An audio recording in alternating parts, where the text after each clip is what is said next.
स्वभाव माया में ही सुख ढूंढने का बन गया है। इसके कारण अधर्माचरण बन जाते हैं। उसके फलस्वरूप बड़ी विपत्तियां, दुख, क्लेश, अशांति, नाना प्रकार के द्वंद्व सहने पड़ते हैं। फिर लगता है कहाँ भगवान हैं, अगर वो होते तो हमारी रक्षा कर लेते ना। हमने क्या बिगाड़ा भगवान का, हमारे साथ ऐसा क्यों कर दिया। ऐसे अज्ञान जनित प्रश्न हमारे हृदय में हमारी आस्तिकता को उखाड़ फेंकते हैं। विश्वास करो, जिसका अहम समर्पित हो गया है और जिसका अनन्य चिंतन होने लगा है, सारी जिम्मेवारी प्रभु उसकी ले लेते हैं। संचित कर्म को भस्म करके, क्रियमाण को निष्फल करके, प्रारब्ध को निष्प्रभावित करके उसे परमानंद में डुबो देते हैं। अगर आप अपना भार प्रभु के चरणों में समर्पित करके निश्चिंत होना चाहते हैं तो दो बातें हैं। आप बेपरवाह हो जाएंगे, आपको प्रतिपल अनुभव होगा कि हमें कोई हाथ पकड़कर चला रहा है, हमारे जीवन रथ का वो सर्वज्ञ सारथी बन चुका है, कदम कदम पे मुझे बचाकर आगे बढ़ा रहा है। ये तब अनुभव होगा जब अहंकार समर्पित होगा। थोड़ा भी अहम है तो ये अनुभव में नहीं आएगा। दूसरी बात, अनन्य चिंतन। फिर तुम्हें योगक्षेम की चिंता बिल्कुल नहीं होगी। ये अज्ञान जनित धरा में मैं कर रहा हूं ऐसा, मैं आगे ऐसा कर लूंगा, मैंने पीछे भी ऐसा किया है, ये भ्रम। अनन्यश्चिन्तयन्तो माम ये जनाः परिपासते तेषां नित्याभियुक्तानां योगक्षेमं वहाम्यहम्। भगवान ठेका लेते हैं, बहुत महान है। जब तक अहम है और अन्य चिंतन है तब तक सूत्र लागू होगा, अवश्यमेव भोक्तव्यम कृतम कर्म शुभाशुभम। आप अपने शुभ अशुभ कर्मों को भोगेंगे निश्चित। और जब आप अहम का प्रभु के चरणों में न्यास कर देते हैं, समर्पण कर देते हैं और प्रभु का अनन्य चिंतन करते हैं, अब आपकी कोई जिम्मेवारी नहीं रही। अब आप देखेंगे कि वो स्वयं आपके हृदय में बैठकर वही करवाएंगे जिसे परम धर्म कहते हैं। वो आपकी बुद्धि में ऐसा योग अपना प्रदान कर देंगे, कभी कोई अधर्माचरण का निश्चय ही नहीं हो पाएगा। पर उसके लिए अनन्य चिंतन, तेषाम सतत युक्तानाम भजताम प्रीतिपूर्वकम। प्रेम पूर्वक निरंतर सतत जो भजन करता है तो ददामि बुद्धि योगम तम येन माम उपयांति ते।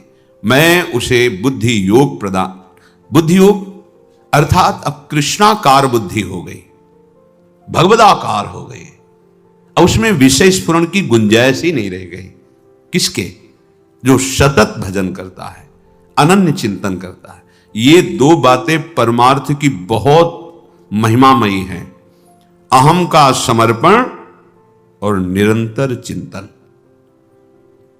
ये दो बातें पकड़ ली तो परमार्थ की ऊंचाई पर चढ़ जाओगे। यही दो बातें ना होने के कारण अन्य सब साधन होने पर भी भगवदानंद का अनुभव नहीं होगा। अनुभव नहीं होगा तो विश्राम भोगों में होगा। भोगों में विश्राम होगा तो कुछ दिनों में मलिन बुद्धि ये प्रश्न उठा देगी, कहां वो रक्षा करते हैं, ऐसा होता तो ऐसा कर लेते ना। ऐसे भ्रम पैदा हो जाएगा। अगर शुद्ध बुद्धि भगवत भजन परायण है तो जो रक्षा करने वाले हैं वही सृजन करने वाले हैं और वही विनाश करने वाले हैं। जो अधर्माचरण अहंकार से कर्ता भोक्ता भाव लिए हैं, उनके कर्म के अनुसार उनको फल भोगते हैं। भगवान कहते तिनकह काल रूप में भ्राता, विनाश लीला भी उनकी है। अपने आप से अपने आप का सृजन करते हैं, अपने आप से अपने आप का पालन करते हैं और अपने आप से अपने आप का लय कर लेते हैं। ये बुद्धि योग प्राप्त महापुरुष ही निश्चय कर पाते हैं। बुद्धि योग उसी को प्राप्त होता है जो सतत भजन करता है। तेषाम सततयुक्तानाम भजताम प्रीति पूर्वकम राधा राधा राधा।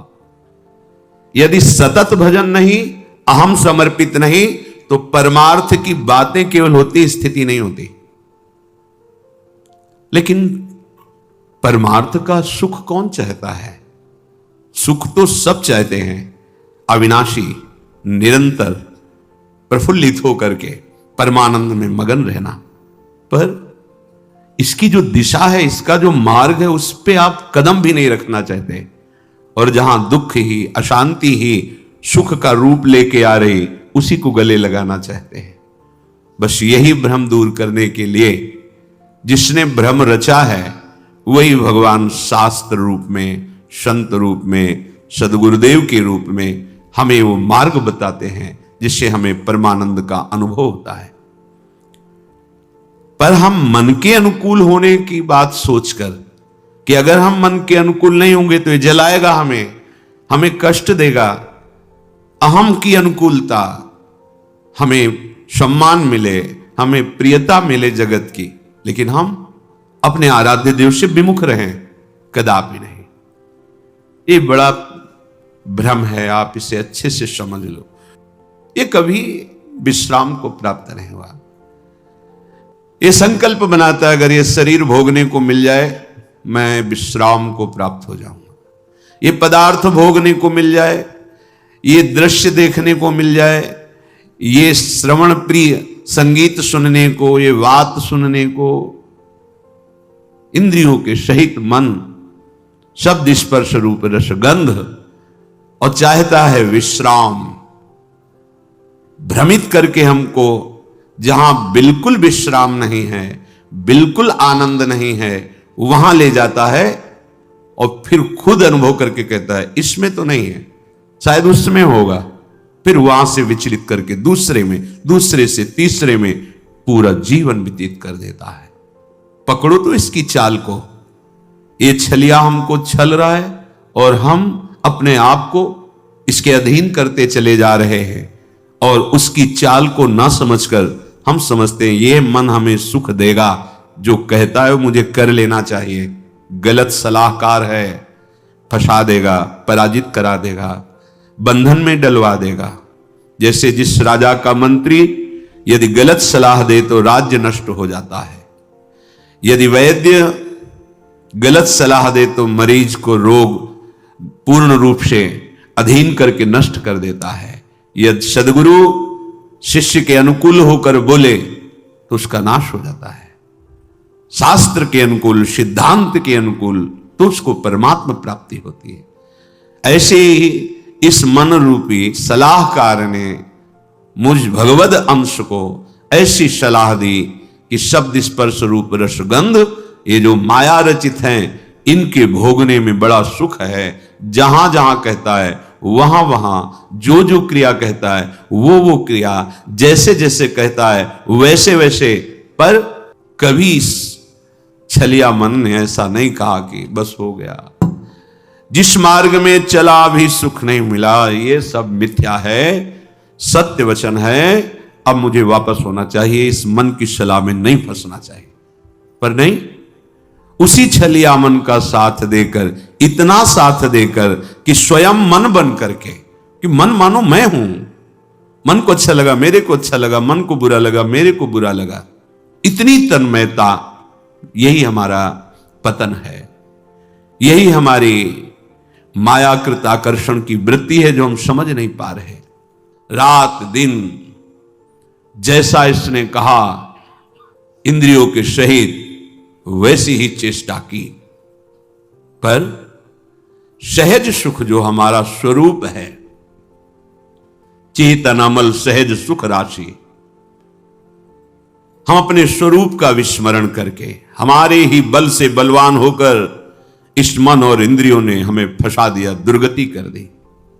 अपने सहज सुख को, जो आत्मस्वरूप है, जो आराध्य देव हैं, सहजानंद वर्षिणी श्यामाजू, इनके नाम सुख को क्या पैसा लगता है नाम में?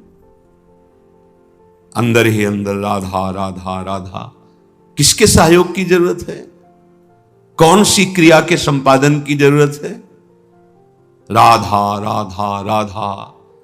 अब नाम स्मरण करते हुए जो धर्म कर्म है खूब करो, 10 गुना लाभ बढ़ेगा। 1 अंक विराजमान कर दिया, फिर शून्य बढ़ाते चले जाओ, 10 गुना उसका महत्व बढ़ता चला जाएगा शून्य का। 1 हटा दो, सैकड़ों शून्य बना दो, कुछ नहीं हाथ लगेगा। ऐसे ही सहज सुख, नाम रूप लीला धाम, ये हमारा स्वरूप है, हमारी आत्मा है, ये हमारा आराध्य है। भूल गए इसे। सहज सुख को भूल करके इंद्रिय और मन के द्वारा हम ठगे जा रहे हैं रात दिन, अपने को बड़े बुद्धिमान समझ रहे हैं। इसीलिए कहा गया है, राम ही भजई ते चतुर नर। वही चतुर है इस संसार में जो माया के आकर्षण से बच करके नाम जप कर ले जाए। नाम जप नहीं हो रहा तो जीवन व्यर्थ जा रहा है। निशिदिन भ्रमत, रात दिन दौड़ा रहा है मन, ये कर लो, ये मिल जाएगा, इससे सुखी हो जाओगे। इतने अधर्माचरण, इतने पापाचरण कि फिर बुद्धि निर्णय करना बंद कर देती है। वो पशुवत, वो राक्षसवत हो जाता है। आंख खोल के देख लो, भगवद विमुख कैसा अंतःकरण निश्चय करता है, कैसा मनन करता है, कैसा चिंतन करता है।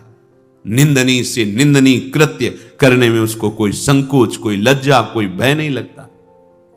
दुर्दशा यही है, जीते जी दुर्दशा यही है। आप अपने बल को भूल करके इनके अधीन हो गए। अब ये जो चाहे करवा रहे हैं। हम कहते हैं हमारे में तो सामर्थ्य नहीं, वो आपकी ही सामर्थ्य से हो रहा है, आप समझ नहीं पा रहे। भ्रमक, आप भ्रमित हो गए हैं। ऐसा लगता है मन बहुत बलवान, इंद्रिय बहुत बलवान, और आपके ही बल से वो बलवान है। श्री प्रहलाद जी महाराज भगवान नरसिंह देव जी से कह रहे हैं, हे नाथ, जैसे एक पुरुष की बहुत सी स्त्रियां हों और वो अपने अपने शयन गृह की तरफ उसे खींच रही हों, ऐसी दुर्दशा है। नित्येंद्रिय अपने सुख के लिए, श्रवणेंद्रिय अपने सुख के लिए, घ्राणेंद्रिय अपने सुख के लिए, रसेंद्रिय अपने सुख के लिए, त्वगेंद्रिय, जनेंद्रिय, सब। प्रभु बचा लो इस दुर्दशा से जीव को। तो प्रभु ही शास्त्र, सदगुरुदेव संत के रूप में वो सूत्र बताते हैं, वो युक्ति बताते हैं, जिससे तुम मुक्त हो जाओगे इस बंधन से। फिर तुम्हें समझ में आएगी ये बात। अभी तो ऐसा लग रहा है कि कथा भागवत का कोई पुण्य मिले सुनने का, और जो चाहे वो हमें लाभ मिल जाए, बस यही है। यद्यपि विषयों के संग ने कितनी जलन प्रदान की, असही। पहले भोगने की इच्छा की जलन, फिर भोगने में जो इच्छा की थी भोगने की, वो सुख नहीं मिला। फिर उसके बाद एक नवीन तृष्णा, नवीन भोग वासना, वो जला रही। भोगते भोगते क्षीण हो गई शक्ति, बलहीन हो गया, इंद्रियां बलवान, भोग इच्छा बलवान, रात दिन जला रही। ऐसे संकट में, ऐसी प्रवृत्ति में वो निकल नहीं पा रहा, अंदर ही अंदर जल रहा है। कैसे निकलूं? यद्यपि जान रहा है कि यही मुझे कष्ट दे रहा है, यही मुझे फंसा रहा है, फिर भी उसी में। यद्यपि विषय संग सह्यो दुषह दुख, विषम जाल अरुझान्यो। आहा, असही संकट सह रहा है, कठिन जाल में फंस गया है। ये जाल दिखाई नहीं देता, बस फांस लेता है। कहां फंसे हो देखो, पर अंदर से ऐसे फंसे हो कि जी नहीं सकते। ये माया जाल है। मछली फंसती तो जाल तो दिखाई देता है, लेकिन माया का फेंका हुआ जाल दिखाई नहीं देता, फंस जाता है जीव। और ये सदगुरुदेव के शास्त्र के वचन ही इस जाल से तुम्हें मुक्त करा सकते हैं, दूसरा कोई नहीं। और इस जाल का प्रभाव है कि उस जाल से निकलना ही नहीं चाहता, उसी जाल में सुखी रहना चाहता है। ये बड़ी विचित्र दुरत्यय भगवान की भ्रमात्मक माया है। यद्यपि विषय संग सह्यो दुषह दुख, विषम जाल अरु झान्यो, तदपि न तजत मूढ़ ममतावश, जानत हो नहीं जान्यो। एक को फेंक के आ रहा है, जला के आ रहा है, गाड़ के आ रहा है और कह रहा है भाई रो मत, सबकी यही दशा होती है। जान रहा है इसका, अरे कोई साथ नहीं जाता, सबको ऐसे जान रहा है पर ना जाने हो। वो केवल बोल रहा है, अंदर से नहीं समझ रहा है, फिर जाके उसी विषयों में सुख खोजता है। उसको यह पता नहीं कि जिस शरीर का आश्रय लेकर हम विषय भोग रहे हैं, ये शरीर ही नष्ट हो जाने वाला, ये शरीर ही दुखमय है। फिर इससे भोगे जाने वाले विषय कैसे सुखमय हो सकते हैं? रसेंद्रिय अच्छे अच्छे पदार्थों के लिए ललचा रही है, खाने के बाद 6 घंटे के बाद ऐसा दुर्गंध युक्त मल बनता है, उसी को ललचा रही थी। कैसी कैसी मायाजनित जाल के फंदे जिसने हमें बांध रखा है। अरे केवल प्राण पोषण करो, धर्म युक्त कार्य करो, निरंतर नाम जप करो और छूट जाओ इस शरीर बंधन से। यह समझ में ही नहीं आता। तुम अविनाशी हो, शरीर विनाशी है। शरीर से जितने भोग भोग रहे हो, ये सब मायाकृत जादू का तमाशा है, इनकी सत्ता ही नहीं है। बस प्राण पोषण करो और प्राणनाथ का भजन, उनके आज्ञा के अनुसार मुक्त हो जाओगे इस माया खेल से। बहुत जन्म हो गए, अनेक जन्मों में बहुत से कर्म किए और ये कर्म रूपी कीचड़ में ऐसा फंसा लिया, हम निकल ही नहीं पा रहे। एक कर्म बख्शने वाला नहीं, एक एक चेष्टा इस भूमि पर जो आप करेंगे, एक कर्म भूमि है। इस भूमि पर इसीलिए शब्द कहा है। अन्य लोकों में वही कर्म करोगे जो तुम्हें भोग भोगने, बस नवीन कर्म नहीं होता। देवलोक में नवीन कर्म नहीं होता कि आप नया अनुष्ठान कर्म कर, नहीं, अपने किए हुए अनुष्ठान का शुभ फल भोगो। नरक में अपने किए हुए अशुभ कर्मों का, पाप कर्मों का फल भोगो। अन्य लोकों में भी ऐसा है, एकमात्र ये। इसीलिए यहां जन्म लेने के लिए देवता भी ललचाते हैं। बड़े भाग मानुष तन पावा, सुर दुर्लभ सदग्रंथन गावा। ये कर्म एक एक सेकंड का हिसाब है। आप क्या बोल रहे हैं, क्या देख रहे हैं, कैसे पूरा का जितना समय दिया गया 80 वर्ष 100 वर्ष, तो जिस दिन आप इस भूमि पर प्रकट हुए उसी समय से शुभ अशुभ कर्म का भोग लागो, और जहां चेतना जागृत हुई नवीन कर्म वो आपके ऊपर। शास्त्रीय सिद्धांत से शायद 14 वर्ष की अवस्था तक मांडव्य ऋषि धर्मराज से व्यवस्था बनाई थी, क्योंकि उस समय पूर्ण चेतना धर्म की क्या वृत्ति ये नहीं जागृत होती। तो उस समय तक के लिए तो इसके आगे जो कर्म होते हैं उनका एक एक हिसाब होता है। ऐसा ना समझो आप जो हंसी मजाक कर रहे हैं, आप देख रहे हैं, बोल रहे हैं, छू रहे हैं, ये सब आपका रजिस्टर है, बढ़ रहा है। किस विषय में आप बोले, क्या बोले, उस बोलने में क्या दोष था, आपने क्या क्रिया की, वो सत्य शास्त्रों की सम्मति से है या निषेधात्मक है, उसका फल आपको मिलेगा। और यदि एक आप युक्ति सीख गए कि अब जो मैं कर्म करने जा रहा हूं वो श्री भगवान की प्रसन्नता के लिए होगा और भगवान के द्वारा दिए बल से होगा, वो कर्म बांधेगा नहीं। और जब कर्म हुआ तो पूर्ण समर्पित प्रभु को मुक्त हो जाओगे। पर कहां इतना ध्यान है, अहम इतना स्मृति थोड़ी रहने देता है कि ये कृष्ण प्रीत्यर्थ कर्म करने जा रहा हूं, ये कृष्ण प्रीत्यर्थ कर्म हो रहा है, ये कृष्णार्पणम मस्तु के लिए कर्म हो रहा है। अभी आनंद आने लगेगा, पर नहीं, अहंकार से मैं नहीं किया, मैं करूंगा, मैं